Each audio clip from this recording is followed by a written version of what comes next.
Thank you. I thank you, Representative Reagan Burke, and everyone who had any hand at all in planning this and starting to get this ball moving. Years ago, my friend Rabbi Alan Flynn introduced me to the concept of a budget being a moral document. We can make amazing promises, speeches that stir the heart, proposals that sound wonderful. But if we do nothing to fund basic human needs, in the words of the Apostle Paul to the Church of Corinth, they are nothing but a noising gong and a clanging cymbal. We must do something.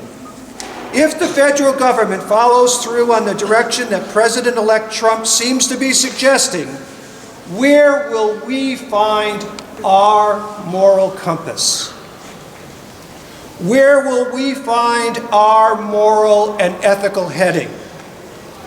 How can we judge if our budget expenses, values, make us proud?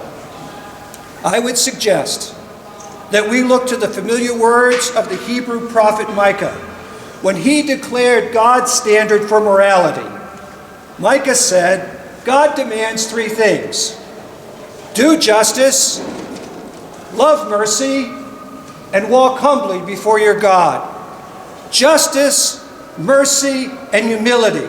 Let those three things be the heading of our compass if Washington loses its way. Let Rhode Island lead.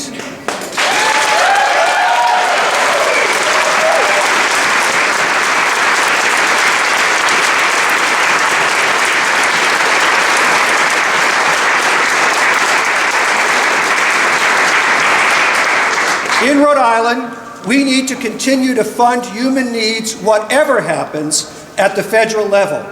We ask our governor and legislative leaders to immediately pass legislation that triggers increases in the income tax on the highest income earners in proportion to federal cuts, and use those additional revenues to fund programs and services that families rely on.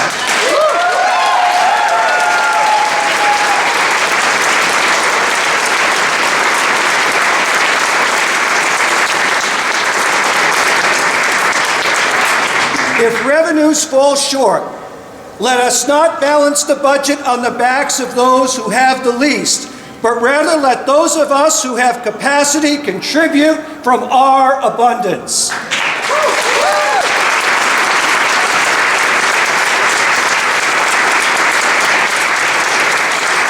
Washington may lose its moral bearing and let thousands lose their health insurance, but we will respond. Let Rhode Island lead. Join me. Let Rhode Island lead. Let Rhode Island lead. Washington may lose its moral bearing and let families enter the ranks of the homeless, but we will respond. Let Rhode Island lead. Washington may lose its moral bearing and rip early childhood education opportunities from our young children, but we will respond. Let Rhode Island lead. Washington may lose its moral bearing and unleash untold human suffering, but we will respond. Let Rhode Island lead. May God bless you, and may God bless the state of Rhode Island.